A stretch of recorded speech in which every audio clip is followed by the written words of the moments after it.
નમસ્કાર મિત્રો, જય શ્રી કૃષ્ણ. સ્વાગત છે ફરી એક વખત આપનું આપણી યુટ્યુબ ચેનલ ભક્તિ કીર્તન સંગ્રહમાં. મિત્રો, આજના આ વિડીયોમાં આપણે ભાદરવા સુદ પાંચમે જે ઋષિ પાંચમ એટલે કે સામા પાંચમનું વ્રત કરવામાં આવે છે, આ વ્રત કેવી રીતે કરવું જોઈએ, શું કરવું શું ન કરવું જોઈએ, શું ખાવું શું ન ખાવું તથા આ દિવસે શું ધ્યાન રાખવું જોઈએ, વ્રતમાં કંઈ ભૂલચૂક થાય તો શું કરવું જોઈએ, અને જો આ દિવસે જ માસિક ધર્મમાં હોય તો આ વ્રત કેવી રીતે કરી શકાય કે પછી ન કરી શકાય, તેના વિશે પણ આપણે આ વિડીયોમાં વાત કરવાના છીએ. એટલે કે આ 5 થી 10 મિનિટના વિડીયોમાં આપ સૌ લોકોને ખૂબ જ ઉપયોગી માહિતી મળવાની છે. તો અંત સુધી મારી સાથે જોડાયેલા રહેજો તથા જે સ્ત્રી માસિક ધર્મમાં થતા હોય તે લોકો સુધી આ વિડીયો જરૂર પહોંચાડજો. તો મિત્રો, જો આ 2024માં આવતી આ ઋષિ પાંચમના વ્રત વિશે વાત કરીએ તો 8 સપ્ટેમ્બર 2024 ને રવિવારે ભાદરવા સુદ પાંચમની તિથિ આવે છે. એટલે તે દિવસે આ ઋષિ પાંચમ આ સામા પાંચમનું વ્રત કરવામાં આવશે. આ વ્રતને ઋષિ પાંચમના નામથી એટલા માટે ઓળખવામાં આવે છે કેમ કે આ વ્રતમાં કોઈ દેવી દેવતા નહીં પરંતુ આપણા સપ્ત ઋષિઓની પૂજા કરવામાં આવે છે. સાથે અરુંધતી માતાની પણ પૂજા કરવામાં આવે છે. અને સામા પાંચમ એટલા માટે કેમ કે આ વ્રતમાં શામો ખાવાનું મહત્ત્વ છે. શામો એટલે કે જેને ઘણા લોકો મોરૈયો પણ કહેતા હોય છે, તે આજના દિવસે ખાવામાં આવે છે. આજના દિવસે એકટાણા કે ફરાળમાં કંદમૂળનો ઉપયોગ કરવામાં આવતો નથી. એટલે કે આજના દિવસે જમીનની અંદર ઉગેલી કોઈ પણ વસ્તુ ખાવામાં આવતી નથી. માત્ર જમીનની બહાર કે પછી વેલામાં ઉગેલી વસ્તુ આજે ખાવામાં આવે છે. કે જેમાં આપણે જો વાત કરીએ તો કે બટેકા, આદુ, મગફળી કે જે જમીનમાં ઉગે છે તે આજના દિવસે ન ખાઈ શકાય.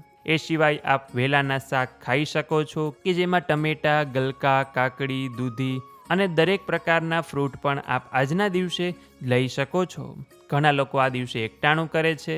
ઘણા લોકો આજના દિવસે ઉપવાસ પણ કરતા હોય છે કે પછી ફરાળ લઈને વ્રત કરતા હોય છે. જો આપ એકટાણું કરતા હોય તો એકટાણામાં આપ રોટલો ખાઈ શકો છો અને તેની સાથે વેલાના કોઈ પણ શાક ખાઈ શકો છો. અને જો ઉપવાસ કરતા હોય તો આજના દિવસે સામો જરૂર ખાવો એટલે કે મોરૈયો જરૂર ખાવો. અને એકટાણું કરતા હોય તો પણ એક સમય મોરૈયો જરૂર ખાવો જોઈએ કેમ કે આજે મોરૈયો ખાવાનું વિશેષ મહત્ત્વ છે. મિત્રો, જે કોઈ સ્ત્રી કે જે કોઈ કુંવારિકા માસિક ધર્મમાં થતી હોય તે 4 દિવસ દરમિયાન તેનાથી કેટલીક ભૂલો થઈ જતી હોય છે અને તે ભૂલોનું પ્રાયશ્ચિત કરવાનો દિવસ એટલે કે આ ઋષિ પાંચમનો દિવસ. આ દિવસે વ્રત કરીને આપણી તે ભૂલ, આપણા તે પાપોનું પ્રાયશ્ચિત થઈ શકે છે. તો આપણે એવો પ્રશ્ન થાય કે આ 4 દિવસ દરમિયાન થયેલી ભૂલ કઈ?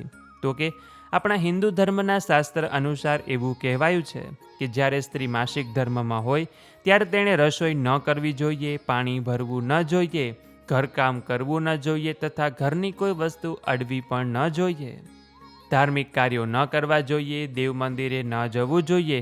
આવા કેટલાક નિયમો છે. પરંતુ હાલના સમયમાં ઘરમાં કોઈ કામ કરવાવાળું ન હોય એટલે તે સ્ત્રીને પોતે જાતે કરવું પડે છે અને તે સ્ત્રી માસિક ધર્મ વર્ષભર દરમિયાન પાળી શકતી નથી. એટલે તેના દોષમાંથી મુક્તિ મેળવવા માટે ભાદરવા સુદ પાંચમના દિવસે આ સામા પાંચમનું વ્રત કરવામાં આવે છે.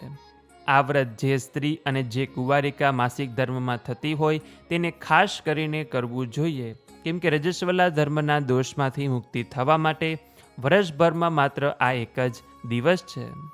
અને જો માસિક ધર્મમાં ન થતા હોય તો પણ શ્રદ્ધાભાવથી આપ આ વ્રત કરી શકો છો તથા આ વ્રતમાં આપ ચા, દૂધ, કોફી પણ લઈ શકો છો.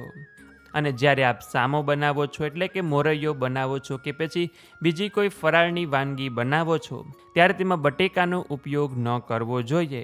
પરંતુ એ સિવાય આપ જો હળદર ખાતા હોય, મરચાંની ભૂકી નાખી શકો છો, મીઠુંનો ઉપયોગ પણ કરી શકો છો. માત્ર કંદમૂળ ખાવામાં આવતા નથી એટલે આપ બટેકાનો ઉપયોગ ના કરી શકો. ઘણા લોકો આજના દિવસે ઉપવાસ કરવાનું ભૂલી જાય તો તેણે શું કરવું? તો કહેવાય છે કે સામા પાંચમ વ્રતના નિયમોનું પાલન કરવાથી અને સામા પાંચમની વાર્તા સાંભળવાથી પણ વ્રતનું પુણ્યફળ મેળવી શકાય છે. એટલે તે બહેનો તે રીતે પણ વ્રત કરી શકે છે. આજના દિવસે બ્રહ્મચર્યનું પાલન કરવું જોઈએ, ગુસ્સો કરવો ન જોઈએ, કોઈની સાથે લડવું ઝઘડવું નહીં, મનને શાંત રાખવાનું તથા ગણેશોત્સવ પણ ચાલી રહેલો હોય તો આપ ગણેશજીના પાઠ કરી શકો છો. આપણા જે સપ્ત ઋષિઓ છે તેમનું મનમાં ધ્યાન ધરી શકો છો. ભગવાન શિવના પણ મંત્ર પાઠ કરી શકો છો. દેવ મંદિરે દર્શન કરવા પણ જઈ શકાય છે. અને હવે મુખ્ય પ્રશ્ન એ કે આજના દિવસે જો માસિક ધર્મમાં હોય તો આ વ્રત કેવી રીતે કરી શકાય? તો જે બહેનો આજના દિવસે માસિક ધર્મમાં હોય તે પણ આ વ્રત ધારણ કરી શકે છે, પરંતુ જે આ વ્રતની પૂજા વિધિ છે તે બહેનો આ પૂજા ન કરી શકે. તેણે આજના દિવસે સવારથી વ્રતને ધારણ કરવાનું, વ્રતના નિયમોનું પાલન કરવાનું તથા ઉપવાસ કરવાનો કે પછી ફરાળ લઈને પણ આપ આ વ્રત કરી શકો છો.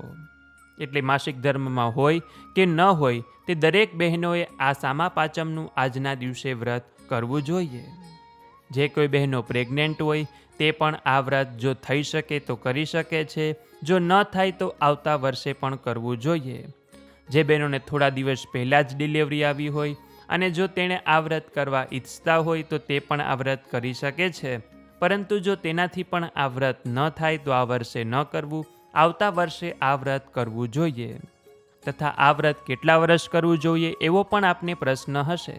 તો આ વ્રત જ્યારથી આપણે માસિક ધર્મ શરૂ થાય ત્યારથી શરૂ કરવાનું હોય છે કે જ્યાં સુધી માસિક ધર્મ પૂરો ન થાય ત્યાં સુધી આ વ્રત કરવાનું હોય છે.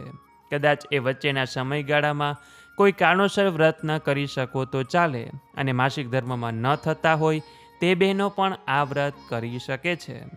આ વ્રત વિધવા બહેનો પણ કરી શકે છે. જો ઘરમાં સૂતક હોય તો પણ આ વ્રત કરી શકાય છે. તો આવી રીતે શ્રદ્ધાપૂર્વક જો સામા પાંચમનું આ ઋષિ પાંચમનું વ્રત કરવામાં આવે છે તો તે બહેનોને આ વ્રતનું ફળ અવશ્ય મળે છે. એટલે કે રજસ્વલા ધર્મમાં તેનાથી જે પણ કંઈ ભૂલ થઈ હોય તેનું પ્રાયશ્ચિત જરૂર થાય છે અને તે દોષમાંથી તેને મુક્તિ મળે છે અને સપ્ત ઋષિઓના આશીર્વાદ મળે છે. તો આ રીતે સામા પાંચમનું વ્રત કરવામાં આવે છે.